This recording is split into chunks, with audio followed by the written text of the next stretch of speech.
Okay, so here is the blind, and what we are going to start off doing is remove this, because this will no longer be needed for the Roman blind. And then we are also going to remove this ladder part of the blind that moves it up and down. We're going to go ahead and take that out, but this main cord, you want to make sure that you do not cut that or remove that, because then it will be completely ruined.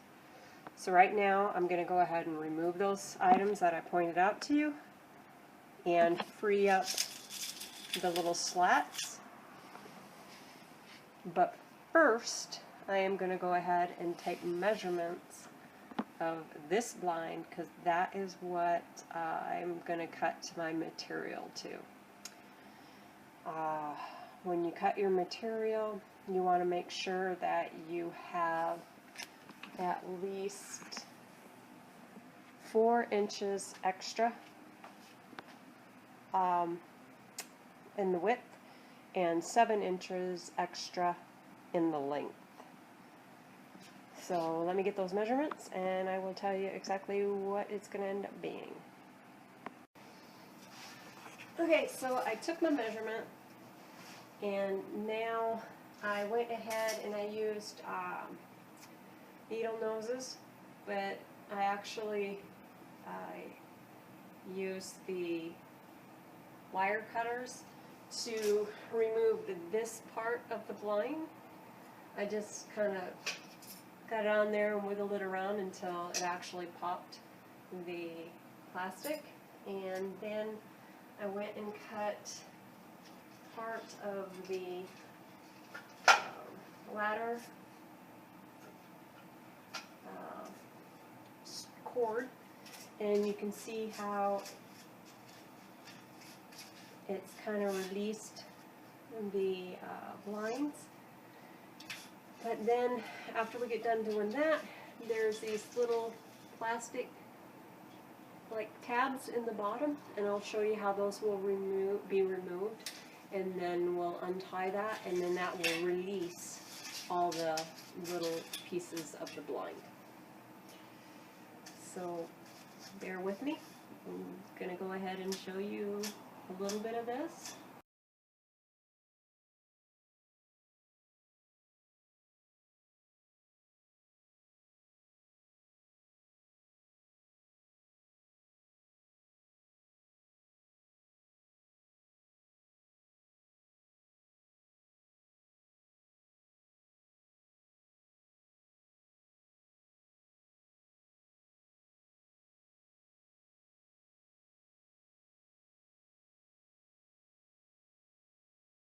Alright, so after I dismantled it, this is what it'll look like. You'll need your top pulley system to remain intact with just these 2 center cords, and then you will save your slats, because you will go ahead and combine them.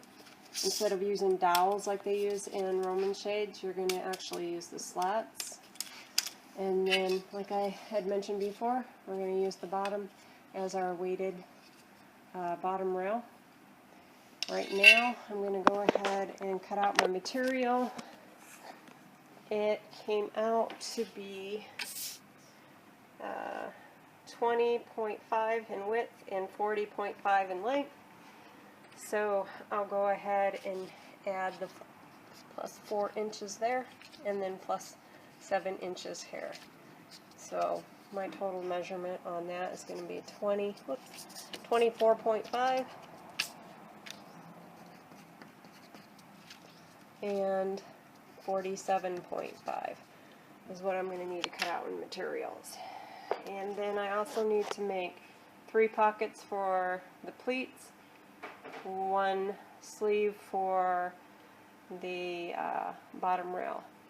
So I'm going to go ahead and get those sleeves created and get the material cut, and then I'll start prepping my top rail for the Velcro, and I'll show you how I'm going to do that. Alright, Now for the top rail, we're going to use 3M double-sided tape, and we're going to use a drill, and we have actual metal bits, masonry bits, and wood. And what I have found is the wood actually drills through the metal better than the actual metal bits. So, you know, whatever works for you, but that just works for me. So first I'm going to put my 3M tape on the actual rail after I clean it, and then I also take the 3M tape and put it on the Velcro. The rough loopy portion will go on here, and then I'll go ahead and put it on the rail, and then what I do is I actually drill, I'll probably only need to drill 3 holes in this and put 3 screws in it. That way it just holds the Velcro on, and I can then release the Roman shade when it comes time to take it down and wash it. Okay, cleaned up the rail, got the double-sided 3M tape on both the rail and the back of the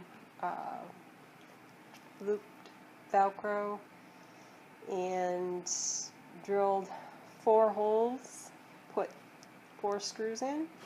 So now when I go and attach my Velcro at any point, I can go ahead and remove it and not worry about the Velcro on the rod being pulled off. So it secures it quite nicely. So now I'm going to get all my materials cut and get the pockets sewn up so I can show you that before I actually start putting everything together. Alright, so I got all the measurements done. I usually take what it is that I'm creating a pocket for, take its measurement times 2, and then add a 1/2 inch to it just for sewing so it fits it nicely. And I'll make a little like template to go off of. So anyway, I did that, and then went ahead and traced it all out. Did all my my ironing, getting the material ready to sew shut.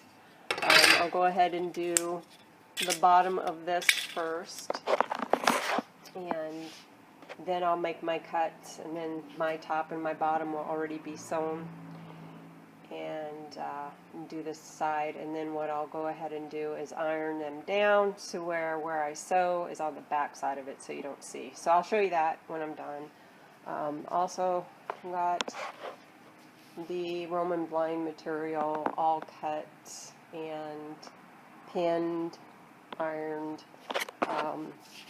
Got the Velcro on the back side of it where this will end up attaching to the blind itself, and it'll make it easy to take off. So I'm going to go ahead and get all this stuff sewn up, get the pockets created, and then I'll show you how to lay them out on the blind when I'm done.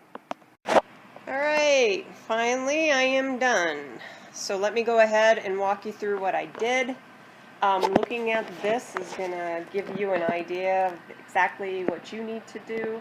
Every blind is different, so I'm not going to give you measurements on this because my blind thickness, they were pretty thin, so I had to create my pockets to hold at least a thickness of 5 to 6 of the little blind pieces. Let me show you.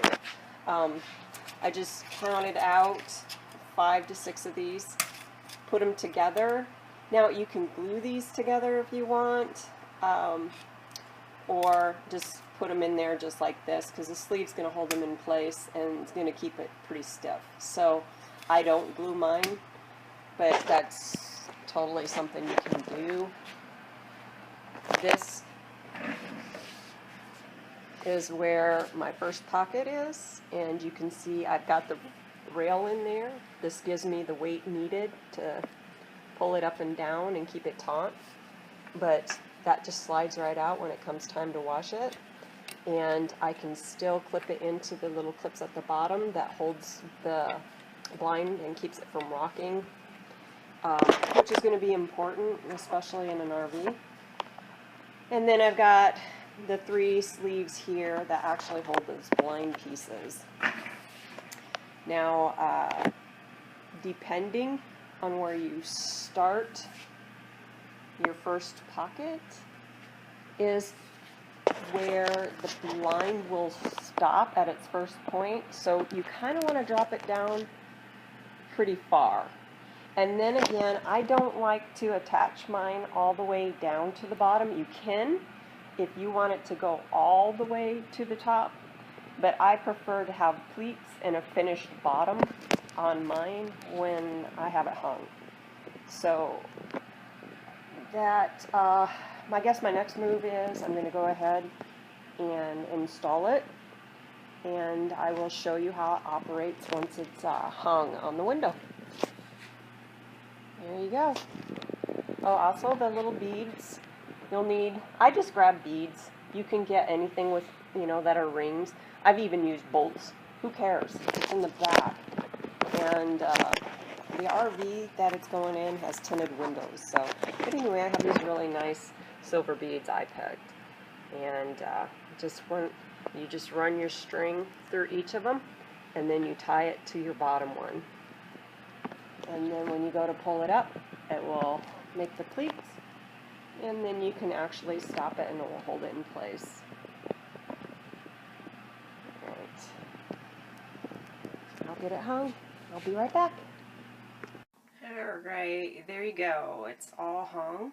Back in there now. Looks great. Said you can have it, you know, at whatever level, because the first pleat starts right here. I can actually pull it up even further. It does have a stop, and I do have a cleat on the wall. So I'll show you. I can go up all the way to that point. Then your top cleat will cover your other 2 cleats. It gives you this look. And you want to let it down.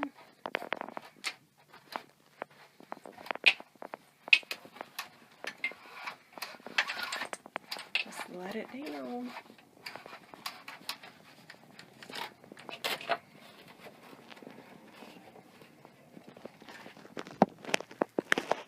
There you go. And then, like I said, at the bottom you can go ahead and clip that in with your clips. I'll keep it from moving if you want, but it's already in pocket, so it's not like it's going to have a lot of noise. And then also I mentioned about it being easy to take down. See? Just pull that away. You untie the 2 little bolts at the bottom and push out your blinds and the bottom rail, and it's ready to wash. Super simple. Here you go. If you guys have any questions, feel free to comment and I'll try to get back to you as soon as possible. Thank you for watching.